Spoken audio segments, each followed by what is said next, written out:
السلام عليكم ورحمة الله وبركاته. إن الحمد لله نحمده ونستعينه ونستغفره ونؤمن به ونتوكل عليه ونعوذ بالله من شرور أنفسنا ومن سيئات أعمالنا. من يهده الله فلا مضل له ومن يضلله فلا هادي له. ونشهد أن لا إله إلا الله وحده لا شريك له. ونشهد أن سيدنا وسندنا وحبيبنا وحبيب ربنا وطبيبنا وطبيب قلوبنا ومولانا محمدا عبده ورسوله أرسله الله تعالى كافة للناس بشيرا ونذيرا وداعيا إلى الله بإذنه وسراجا وقمرا منيرا. أما بعد فقد قال الله تعالى في كلامه المجيد وفي فرقانه الحميد. فأعوذ بالله من الشيطان الرجيم. بسم الله الرحمن الرحيم. إن الصلاة تنهى عن الفحشاء والمنكر. صدق الله العظيم وصدق رسوله النبي الكريم ونحن على ذلك لمن الشاهدين والشاكرين والحمد لله رب العالمين. وقال سيدنا صلى الله عليه وسلم في حديث الشريف: أول ما يحاسب به العبد يوم القيامة الصلاة، أو كما قال عليه الصلاة والسلام. اللهم صل على سيدنا محمد وعلى آل سيدنا محمد كما صليت على إبراهيم وعلى آل إبراهيم إنك حميد مجيد. اللهم بارك على محمد وعلى آل محمد كما باركت على إبراهيم وعلى آل إبراهيم إنك حميد مجيد. رہے میرے مسکن حوالی کعبہ، بنے میرے مدفن دیار مدینہ.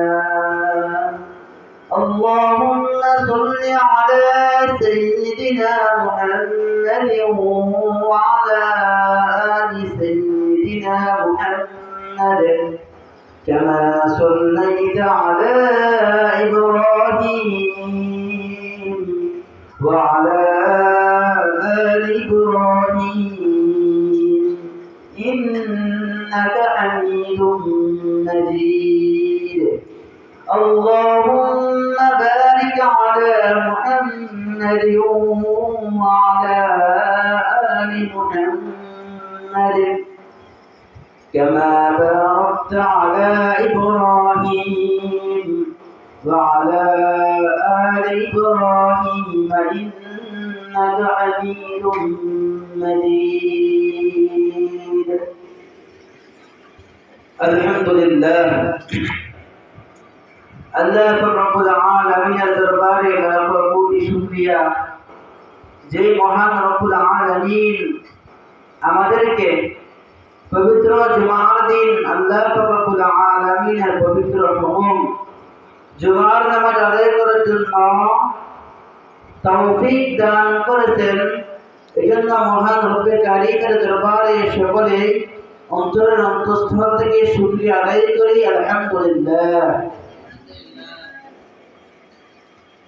मेरे मुहतरम हाज़रीन, अल्लाह रब्बुल आलमीन दया करे माया करे मोहब्बत करे আমাদেরকে তার গোলামি করার জন্য কবুল করেছেন, আমাদেরকে তার হুকুম আদায় করার জন্য তৌফিক দান করেছেন।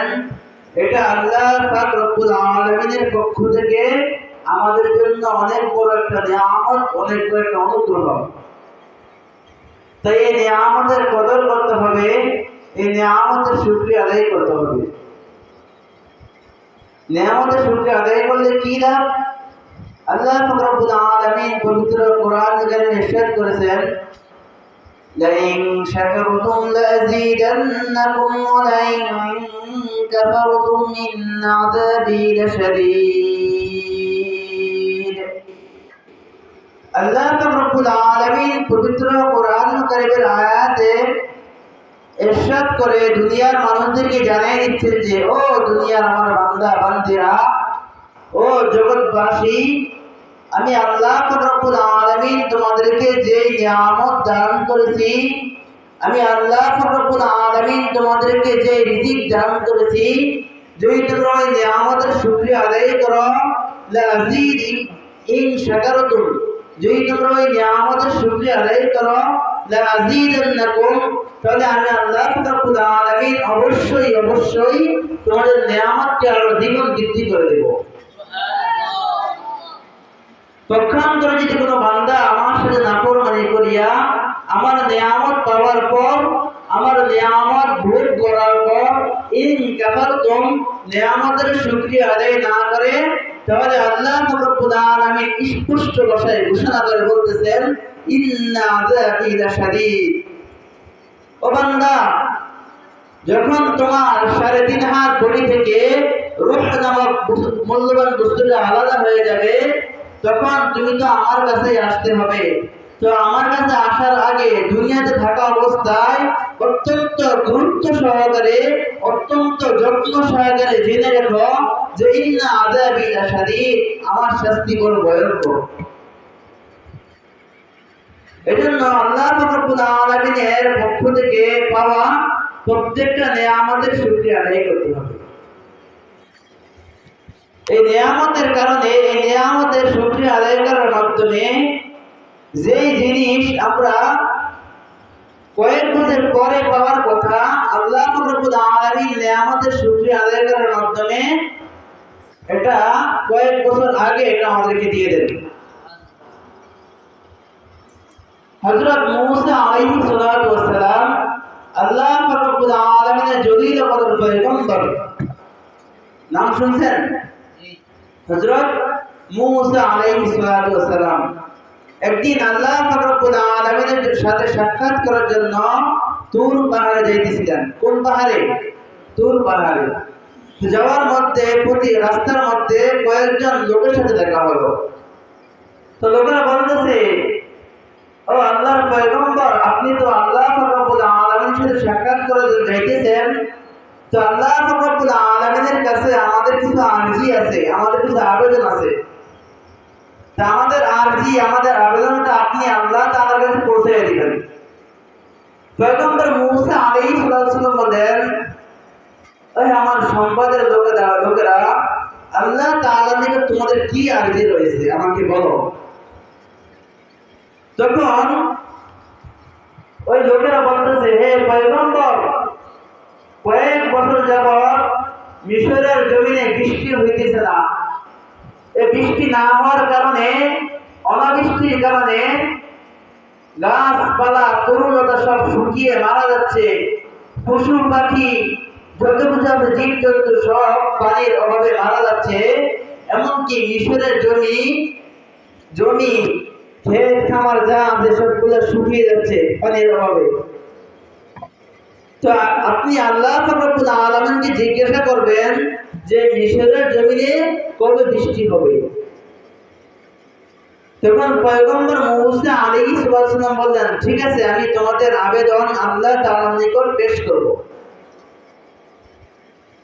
তো পয়গম্বর মূসা আলাইহিস সালাম তাদের সাথে কথা বলার পরে তুর পাহাড়ে গেলেন, আল্লাহ রাব্বুল আলামিনের সাথে কথাবার্তা বললেন, নিজের সমস্ত কথা বললেন। তখন আল্লাহ রাব্বুল আলামিন বললেন, তোমার কি আর কোনো কিছু কথা বলার আছে? অর্থাৎ লোকেরা যে মূসা আলাইহিস সালামকে আবেদনের কথা বলছেন, সেটা মূসা আলাইহিস সালামের জেহেন থেকে চলে গেছে, মূসা আলাইহিস সালামের মনে নাই।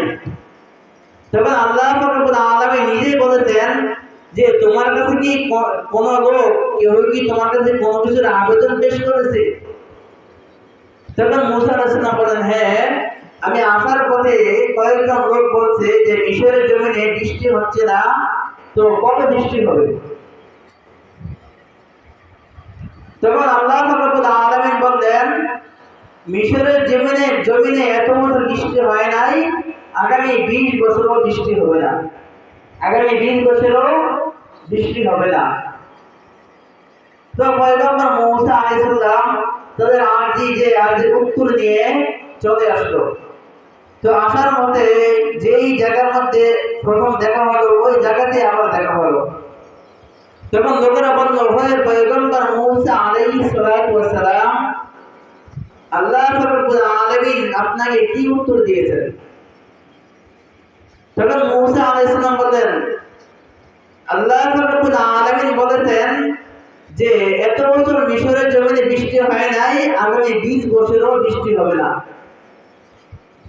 এই কথা শোনা মাত্রই সমস্ত লোকেরা সাথে সাথে বলছেন আলহামদুলিল্লাহ। কি বলছেন? আলহামদুলিল্লাহ, যে আল্লাহ রাব্বুল আলামিন যে বলেছেন 20 বছর পরে বৃষ্টি হবে, এটাই আমাদের জন্য অনেক কিছু, যে আমাদেরকে আল্লাহ তাআলা আশা দিয়েছেন। তো সাথে সাথে কি বলছেন? সবাই এক সুরে আলহামদুলিল্লাহ বলছেন। আলহামদুলিল্লাহ বলার সাথে সাথে মিশরের জমিনে মুষলধারে বৃষ্টি পড়া শুরু করছে। তো আল্লাহ রাব্বুল আলামিন বললেন 20 বছর পরে বৃষ্টি হবে।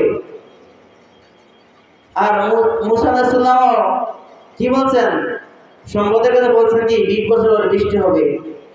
তখন মূসা আলাইহিস সালাম ছিলেন কি রাগী নবী। কি নবী? রাগী নবী। সাথে সাথে আবার চলে গেছেন তুর পাহাড়ে, গিয়ে বলতেছেন, আল্লাহ, আপনি তো বলেছিলেন 20 বছর পরে বৃষ্টি হবে, কিন্তু আমি এখান থেকে যাওয়ার সাথে সাথে বৃষ্টি শুরু হলো, বুঝলাম না, আরে কেমন কারিশমা। তখন আল্লাহ রাব্বুল আলামিন বললেন, হে মূসা, আমি তাদেরকে আশা দিয়েছিলাম যে 20 বছর পরে বৃষ্টি হবে। এটা শোনা মাত্র তারা সকলে এক বাক্যে আমার শুকরিয়া আদায় করছে। এই আলহামদুলিল্লাহ বলার সাথে সাথে আমার আরশে আজিমে কম্পন সৃষ্টি হয়ে গেছে। আমার আরশে আজিমে কম্পন সৃষ্টি হয়ে গিয়েছে। আমি আর থেমে থাকতে পারি নাই, সাথে সাথে মিশরের জমিনে বৃষ্টি শুরু করে দিয়েছি।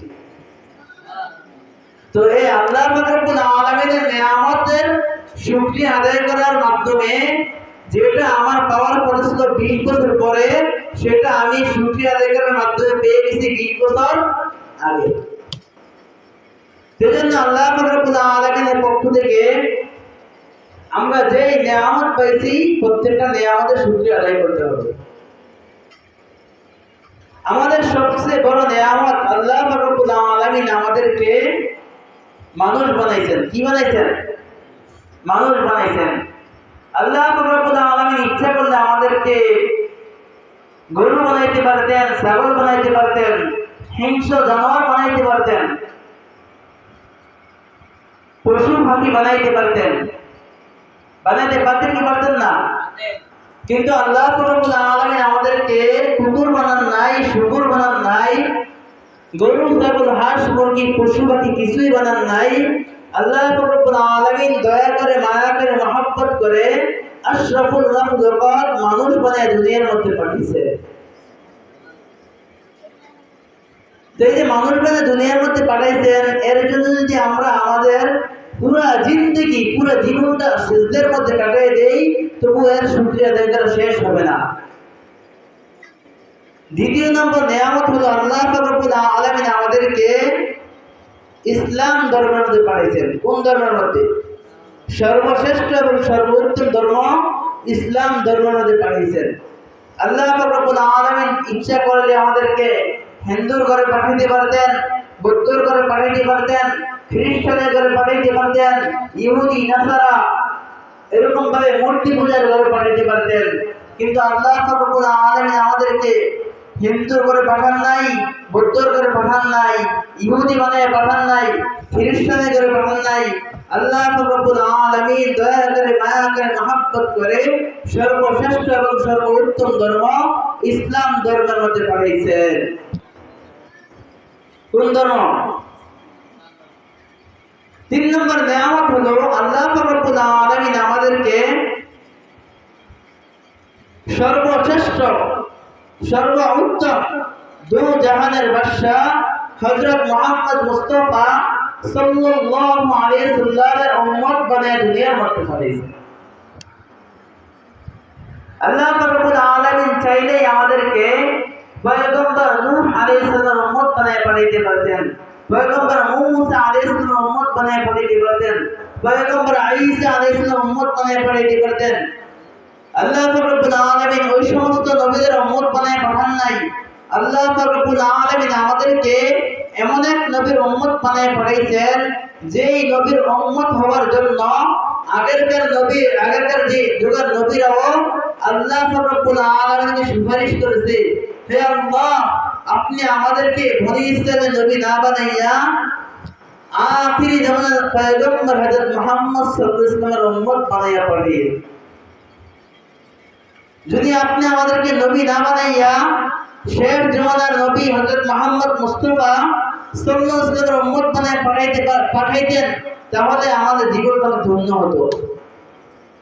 আমরা তো এমন এক নবীর উম্মত হইতে পেরেছি, যেই নবী সুপারিশ ব্যতীত কোন নবী এবং কোন নবীর উম্মত কাল কিয়ামতের দিন জান্নাতে প্রবেশ করতে পারবে না। আমরা তো এমন এক নবীর উম্মত হইতে পেরেছি, যেই নবীর উম্মত জান্নাতে যাওয়ার আগ পর্যন্ত কোন নবীর উম্মত জান্নাতে যাইতে পারবে না। এটা কি আল্লাহ রাব্বুল আলামিনের পক্ষ থেকে আমার জন্য কি নিয়ামত। সেই জন্য এই নিয়ামতের প্রত্যেকটা নিয়ামতের অত্যন্ত কদর করতে হবে, প্রত্যেকটা নিয়ামতের শুকরিয়া আদায় করতে হবে। তো শুকরিয়া আদায় করবো কেমনে? মুখে শুকরিয়া আদায় করবো এবং ইবাদতের মাধ্যমে, এবং কি ইবাদতের মাধ্যমে আমরা কি আল্লাহ তাআলার শুকরিয়া আদায় করব। আল্লাহ রাব্বুল আলামিন আমাদেরকে কেন সৃষ্টি করেছেন? আল্লাহ রাব্বুল আলামিন দুনিয়ার মধ্যে আমাদেরকে কেন পাঠিয়েছেন?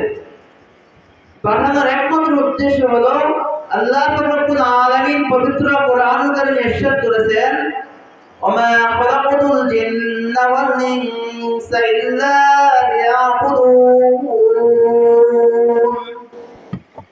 আল্লাহ রাব্বুল আলামিন জিন জাতি এবং মানব জাতিকে দুনিয়ার মধ্যে পাঠাইছে একমাত্র আল্লাহ রাব্বুল আলামিনের গোলামি করার জন্য। আল্লাহ রাব্বুল আলামিন বলতেছেন, ওমা খালাকাতুল জিন্না ওয়াল ইনসা ইল্লা লিয়াবুদুন। আমি আল্লাহ রাব্বুল আলামিন জিন জাতি এবং মানুষ জাতিকে দুনিয়ার মধ্যে পাঠাইছি একমাত্র আমি রবের গোলামি করার জন্য, একমাত্র আমি রবের ইবাদত করার জন্য। কি করার জন্য ভাই? কি করার জন্য দুনিয়াতে পাঠাইছে? ইবাদত করার জন্য। ইবাদত কি? আল্লাহ রাব্বুল আলামিন আল্লাহর হাবিব সাল্লাল্লাহু আলাইহি ওয়াসাল্লামের মাধ্যমে আমাদের জন্য যে শরীয়তের বিধি বিধান, যে শরীয়তের হুকুম আহকাম আমাদের জন্য প্রেরণ করেছেন, এগুলো আমরা রাসূল আকরাম সাল্লাল্লাহু আলাইহি ওয়াসাল্লামের সুন্নাহ অনুযায়ী, রাসূল আকরাম সাল্লাল্লাহু আলাইহি ওয়াসাল্লামের সিরাত অনুযায়ী, রাসূল আকরাম সাল্লাল্লাহু আলাইহি ওয়াসাল্লাম যেভাবে করেছেন ওই অনুযায়ী আমরা আমল করব। কি করব? আমল করব। ইসলামের মূল ভিত্তি পাঁচটি। কয়টি? ইসলামের মূল স্তম্ভ পাঁচটি। রাসূল আকরাম সাল্লাল্লাহু আলাইহি ওয়াসাল্লাম বলেছেন হাদিস শরীফের মধ্যে, বুনিয়াল ইসলামু আলা খামস শাহাদাতি লা ইলাহা ইল্লাল্লাহ ওয়া আন্না মুহাম্মাদার রাসূলুল্লাহ ওয়া ইকামিস সালাহ ওয়া ইতাইজ যাকাত ওয়াল হজ্জ ওয়া সাওমি রমাদান। রাসূল আকরাম সাল্লাল্লাহু আলাইহি ওয়াসাল্লাম বলেছেন ইসলামের মূল স্তম্ভ পাঁচটি। এক নম্বর হলো আল্লাহ রাব্বুল আলামিন এবং তার হাবিব মুহাম্মদ সাল্লাল্লাহু আলাইহি ওয়াসাল্লামের উপর ঈমান আনা। কি আনা? এক নম্বর স্তম্ভ হলো আল্লাহ এবং তার হাবিব মুহাম্মদ সাল্লাল্লাহু আলাইহি ওয়াসাল্লামের কি আনা? ঈমান আনা। ইসলামের দুই নম্বর স্তম্ভ, দ্বিতীয় নম্বর স্তম্ভ হলো as-সালাত, ইকামিস সালাত, নামাজ কায়েম করা। তো আল্লাহ রাব্বুল আলামিন পবিত্র কোরআন কারীমে ইরশাদ করেছেন, ইন্নাস সালাতা তানহা আনিল ফাহশাই ওয়াল মুনকার। ও দুনিয়ার মানুষেরা, ও জগৎবাসী, ও দুনিয়ার আমার বান্দা বান্দিরা, তোমরা নামাজ কায়েম করো, নামাজ আদায় করো। নামাজ আদায় করলে কি হবে? ইন্নাস সালাতা তানহা আনিল ফাহশাই ওয়াল মুনকার। কারণ নিশ্চয়ই নামাজ বান্দাকে সমস্ত অশ্লীল, সমস্ত খারাপ কাজ থেকে বাঁচিয়ে রাখে। সুবহানাল্লাহ বলেন। নামাজ বান্দা বান্দিকে দুনিয়ার সমস্ত ফিতনা ফাসাদ থেকে, দুনিয়ার সমস্ত অশ্লীল কাজ থেকে, দুনিয়ার সমস্ত খারাপ কাজ থেকে বাঁচিয়ে রাখে। আল্লাহ রাব্বুল আলামিন বলেন পবিত্র কোরআন কারীমে ইরশাদ করেছেন, আকিমিস সালাতা লিদুলুকিশ শামসি ইলা গাসাকিল লাইলি ওয়া কুরআনাল ফাজর ইন্না কুরআনাল ফাজরি কানা মাশহুদা। আল্লাহ রাব্বুল আলামিন বলতেছেন, হে নবী, আপনি সূর্য হেলার সময় থেকে রাতের অন্ধকার পর্যন্ত নামাজ কায়েম করেন এবং ফজরের নামাজ কায়েম করেন, কেন নিশ্চয়ই ফজরের নামাজ সমাবেশ ঘটে। অর্থাৎ আল্লাহ রাব্বুল আলামিন এই আয়াতের মধ্যে স্পষ্ট ভাষায় বলে দিয়েছেন যে সূর্য হেলার পর থেকে রাতের পর্যন্ত যে নামাজ কায়েম করার কথা বলেছেন ওটা হলো জোহরের নামাজ, আসরের নামাজ, মাগরিবের নামাজ এবং এশার নামাজ। কয়েকটা? চারটা। কয়েকটা? আল্লাহ বলেছেন আকিমিস সালাতা লিদুলুকিশ শামসি ইলা গাসাকিল লাইল।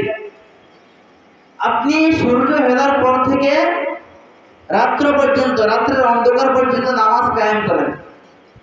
সূর্য হেলার পর থেকে রাত্রের অন্ধকার পর্যন্ত নামাজ কায়েম করেন। তো সূর্য হেলার পর থেকে জোহরের নামাজ, আসরের নামাজ, মাগরিবের নামাজ এবং এশার নামাজ, এই চারটি নামাজের কথা বলেছেন। পরে আয়াতের পরবর্তী অংশে বলতেছেন ওয়া কুরআনাল ফাজর, এবং আপনি নামাজ, ফজরের নামাজ আদায় করেন। আল্লাহ রাব্বুল আলামিন বিশেষভাবে ফজরের কথা কেন বলেছেন? কেননা ইন্না কুরআনাল ফাজরি কানা মাশহুদা। আল্লাহ পাক বলতেছেন যে ফজরের সময় তো এমন একটা সময় যেই সময়ে ফেরেশতারা সমাবেশ করে। যে সময় কি করে? ফেরেশতারা সমাবেশ করে। তো আল্লাহ রাব্বুল আলামিন এই আয়াতের মাধ্যমে পাঁচ ওয়াক্ত নামাজের কথা উল্লেখ করে দিয়েছেন। কয়েকটা নামাজের কথা, পাঁচ ওয়াক্ত নামাজের কথা উল্লেখ করে দিয়েছেন। আল্লাহ রাব্বুল আলামিন আরেক আয়াতে বলতেছেন, আকিমিস সালাতা তারফাইন নাহারি ওয়া যুলাফান মিনাল লাইল ইন্নাল হাসানাতি ইউযহিবনাস সাইয়্যাত যালিকা যিকরা লিয-যাকিরিন। আল্লাহ রাব্বুল আলামিন বলতেছেন, হে নবী, আপনি নামাজ কায়েম করেন দিনের দুই অংশে। আকিমিস সালাতা তারফাইন নাহার, আপনি দিনের দুই অংশে নামাজ কায়েম করেন। ওয়া যুলাফান মিনাল লাইল, এবং রাত্রের কিছু অংশে নামাজ আদায় করেন। নামাজ আদায় করলে কি হবে? ইন্নাল হাসানাতি ইউযহিবনাস সাইয়্যাত, কেন নেক আমলসমূহ, নেক কাজসমূহ খারাপ কাজসমূহকে মিটিয়ে দেয়। নেক কাজ খারাপ কাজ কি করে দেয়? দূর করে দেয়। কেউ যদি নেক কাজ করে, কেউ যদি নেক আমল করে, তাহলে তার যে গুনাহ হয়েছে, সে যে গুনাহ করেছে, তার গুনাহটা আল্লাহ তাআলা কি করে দেয়? মাফ করে দেয় এই নেক কাজের উসিলায়। তো আল্লাহ রাব্বুল আলামিন যে বলছেন, আকিমিস সালাতা তারফাইন নাহারি, আপনি দিনের দুই অংশে নামাজ কায়েম করেন। দিনের দুই অংশ কি? দিনের দুই অংশ হলো ফজর এবং জোহর, আসর, মাগরিব। ফজর, জোহর, আসর, মাগরিব। দিনের প্রথম অংশ কি? দিনের প্রথম অংশ হলো ফজর এবং কি? জোহর। দিনের প্রথম অংশ ফজর এবং কি? জোহর। আর আরেক অংশ আসর, মাগরিব। ওয়াজুলাফা মিনাল লাইল, এবং রাত্রের কিছু অংশে নামাজ আদায় করেন। এখানে রাত্র দ্বারা উদ্দেশ্য হলো এশার নামাজ। কোন নামাজ? এশার নামাজ। তো আল্লাহ রাব্বুল আলামিন এই আয়াতের মাধ্যমে পাঁচ ওয়াক্ত নামাজকে কি করেছেন? সাব্যস্ত করেছেন। কয়েকটা নামাজকে সাব্যস্ত করেছেন? পাঁচ ওয়াক্ত নামাজকে সাব্যস্ত করেছেন।